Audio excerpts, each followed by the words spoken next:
राजस्थान के एक छोटे से गांव रामपुर में एक बहुत ही गरीब ब्राह्मण रहता था जिसका नाम था दीनानाथ। दीनानाथ स्वभाव से बहुत ही सरल और बाबा खाटू श्याम का परम भक्त था। उसके घर में उसकी पत्नी सुधा और एक 10 साल की बेटी गुड़िया थी। दीनानाथ का नियम था कि वो चाहे भूखा सो जाए लेकिन बाबा श्याम की पूजा किए बिना पानी तक नहीं पीता था। वो गांव के एक सेठ करोड़ीमल की दुकान पर मुनीम का काम करता था। सेठ करोड़ीमल बहुत ही घमंडी और नास्तिक किस्म का इंसान था। वो अक्सर दीनानाथ की भक्ति का मजाक उड़ाता था। क्यों रे दीनानाथ, दिन भर श्याम श्याम रटता है, फिर भी तेरे घर में खाने को दाने नहीं है? अरे भगवान भी अमीरों के होते हैं, तू जैसे गरीबों की तो वो सुनता भी नहीं।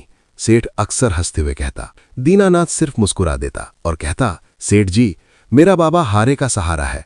जिस दिन वो देगा छप्पर फाड़ कर देगा। बस मेरी परीक्षा चल रही है। लेकिन वक्त का पहिया ऐसा घुमा कि दीनानाथ की परीक्षा और कठिन हो गई। एक दिन उसकी बेटी गुड़िया अचानक बहुत बीमार पड़ गई। डॉक्टर ने कहा कि उसके दिल में छेद है और ऑपरेशन के लिए 5 लाख रुपयों की जरूरत है। 5 लाख? दीनानाथ के लिए तो 5,000 भी बहुत बड़ी रकम थी। उसके पैरों तले जमीन खिसक गई। दीनानाथ पागलों की तरह पैसों का इंतजाम करने दौड़ा। उसने अपना छोटा सा पुश्तैनी खेत गिरवी रख दिया, पत्नी के थोड़े बहुत गहने बेच दिए, लेकिन फिर भी केवल 50,000 ही जमा हो पाए। ऑपरेशन के लिए अब भी 4.5 लाख कम थे और डॉक्टर ने कहा था अगर 3 दिन में ऑपरेशन नहीं हुआ तो गुड़िया को बचाना नामुमकिन है। हार कर अपनी आंखों में आंसू लिए दीनानाथ उसी सेठ करोड़ीमल के पास गया। दीनानाथ रोते हुए, सेठ जी, मेरी बेटी मर जाएगी, मुझे कुछ पैसे उधार दे दीजिए। मैं जीवन भर आपकी गुलामी करूंगा, एक एक पैसा चुका दूंगा, बस मेरी बच्ची को बचा लीजिए। सेठ करोड़ीमल अपनी गद्दी पर बैठा हुक्का पी रहा था। उसने दीनानाथ को ऊपर से नीचे तक देखा और जोर से हंसा। अरे ओ भक्त, कहाँ गया तेरा बाबा श्याम? मांगना उससे, मेरे पास क्यों आया है? मैंने तो पहले ही कहा था वो पत्थर की मूरत कुछ नहीं देगी। अगर तेरा श्याम सच्चा है तो जा ले आ उससे 5 लाख रुपए। सेठ ने न केवल पैसे देने से मना किया बल्कि दीनानाथ को धक्के मारकर अपनी दुकान से बाहर निकाल दिया। कीचड़ में गिरा दीनानाथ आसमान की तरफ देखकर चीख पड़ा, बाबा, क्या यही सिला है मेरी भक्ति का? आज एक पिता हार रहा है, क्या तुम नहीं आओगे? घर लौटकर जब उसने अपनी पत्नी और मरणासन्न बेटी का चेहरा देखा तो उसने एक फैसला लिया। उसने अपनी पत्नी से कहा, सुधा, अब इंसान से उम्मीद रखना बेकार है। मैं जा रहा हूं खाटू धाम। सुना है उस दरबार से कोई खाली हाथ नहीं लौटता। या तो मैं पैसे लेकर लौटूंगा या फिर अपने प्राण वहीं त्याग दूंगा।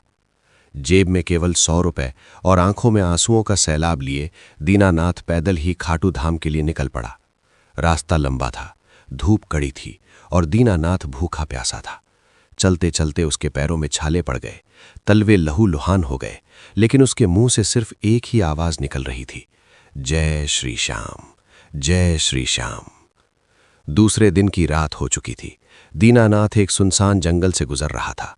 भूख और कमजोरी के कारण उसे चक्कर आने लगे। वो एक पेड़ के नीचे गिर पड़ा। बाबा, लगता है मैं आपके चौखट तक नहीं पहुंच पाऊंगा। मेरी गुड़िया को कौन बचाएगा? दीनानाथ की आंखें बंद होने लगीं। तभी अंधेरे में उसे एक आवाज सुनाई दी, अरे भाई, यहां क्यों लेटे हो? दीनानाथ ने मुश्किल से आंखें खोलीं। सामने एक सांवले रंग का युवक खड़ा था। उसकी आंखों में गजब की चमक थी और चेहरे पर एक मोहक मुस्कान। उसने नीले रंग का कुर्ता पहना था। युवक ने पूछा, बाबा के दरबार जा रहे हो? लेकिन हालत तो बहुत खराब लग रही है। दीनानाथ ने रोते रोते अपनी सारी कहानी उस अजनबी को बता दी। कैसे उसकी बेटी मर रही है, कैसे सेठ ने अपमान किया और कैसे अब उसके पास कोई रास्ता नहीं बचा। वो युवक मुस्कुराया और अपनी पोटली से एक पानी की बोतल और कुछ रोटियां निकालकर दीनानाथ को दी। लो, पहले कुछ खा लो और चिंता मत करो। मैंने सुना है वो लखदातार है, वो अपने भक्तों को कभी रोने नहीं देता। दीनानाथ ने पानी पिया तो उसे लगा जैसे अमृत पी लिया हो। उसके शरीर में नई ताकत आ गई। युवक ने कहा, मेरा नाम श्याम है, मैं भी खाटू ही जा रहा हूं, चलो साथ चलते हैं। मेरा एक सेठ है वहां, वो बहुत दयालु है, शायद वो तुम्हारी मदद कर दे। दीनानाथ उस युवक के साथ चल पड़ा।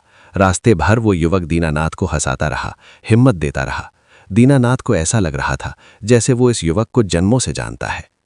अगली सुबह वे दोनों खाटू धाम पहुंचे। मंदिर के बाहर पहुंचते ही वो युवक भीड़ में कहीं गायब हो गया। दीनानाथ ने बहुत ढूंढा, श्याम भाई, लेकिन वो नहीं मिला। दीनानाथ दर्शन की लाइन में लगा। जैसे ही वो बाबा की मूरत के सामने पहुंचा, वो फूट फूट कर रोने लगा। उसने अपना माथा चौखट पर पटक दिया, बाबा, मैं हार गया हूं। सेठ कहता है तुम नहीं सुनोगे। अगर आज मेरी बेटी को कुछ हुआ तो दुनिया का विश्वास उठ जाएगा भक्ति से। मेरी लाज रख लो लखदातार। दीनानाथ घंटों वहां रोता रहा, फिर भारी मन से मंदिर से बाहर निकला।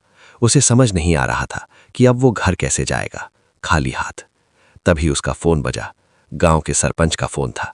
सरपंच घबराते हुए, अरे दीनानाथ तुम कहाँ हो? जल्दी हॉस्पिटल पहुंचो जयपुर, गुड़िया का ऑपरेशन शुरू हो गया है। दीनानाथ हैरान होकर, क्या? लेकिन पैसे? मैंने तो पैसे दिए ही नहीं। सरपंच, अरे भाई कोई चमत्कार हो गया। अभी अभी एक आदमी आया था, नीले कपड़ों वाला। उसने हॉस्पिटल के काउंटर पर पूरे 5 लाख नकद जमा करवाए और रसीद तुम्हारे नाम कटवाई। उसने कहा कि वो तुम्हारा कर्जदार है। दीनानाथ के हाथ से फोन छूट गया। नीले कपड़ों वाला कर्जदार? उसे याद आया, जंगल में मिला वो युवक जिसका नाम श्याम था। दीनानाथ समझ गया। वो वहीं मंदिर की सीढ़ियों पर गिर पड़ा और पागलों की तरह हंसने और रोने लगा। आ गया मेरा बाबा, आ गया मेरा सांवरा। दीनानाथ भागा भागा जयपुर पहुंचा। ऑपरेशन सफल रहा, गुड़िया बिल्कुल ठीक हो गई। डॉक्टर ने जब उस रसीद को दिखाया तो उस पर जमा करने वाले के हस्ताक्षर की जगह लिखा था 13 लखदातार। ये खबर पूरे गांव में आग की तरह फैल गई। सेठ करोड़ी मल ने जब ये सुना तो उसे विश्वास नहीं हुआ, लेकिन उसी रात सेठ के गोदाम में भयंकर आग लग गई। उसका सब कुछ जलकर राख हो गया। जब सेठ सड़क पर आ गया तो उसे अपनी गलती का एहसास हुआ। वो दौड़ता हुआ दीनानाथ के घर गया और उसके पैरों में गिर पड़ा। दीनानाथ मुझे माफ कर दे, मैंने तेरे भगवान का मजाक उड़ाया, उसका फल मुझे मिल गया। तेरा श्याम सच्चा है भाई, तेरा श्याम सच्चा है। दीनानाथ ने सेठ को उठाया और कहा, सेठ जी मेरा बाबा सजा नहीं देता, वो तो बस एहसास दिलाता है। आप भी जय श्री श्याम बोलिए, सब ठीक हो जाएगा। दोस्तों, दीनानाथ की बेटी आज पूरी तरह स्वस्थ है और वो परिवार आज भी खाटू धाम में सेवा करता है। इस कहानी से हमें ये सीख मिलती है कि दुनिया भले ही आपको ठुकरा दे, लेकिन अगर आपका विश्वास अटूट है तो वो नीले घोड़े वाला किसी न किसी रूप में आपकी मदद करने जरूर आएगा। वो जंगल में मिला अजनबी कोई और नहीं, स्वयं सांवरा सेठ थे। अगर इस कहानी ने आपके दिल को छू लिया हो तो कमेंट में हारे का सहारा बाबा श्याम हमारा लिखना ना भूलें। और ऐसी ही भक्तिमय कहानियों के लिए चैनल को सब्सक्राइब जरूर करें। बोलिए खाटू नरेश की जय।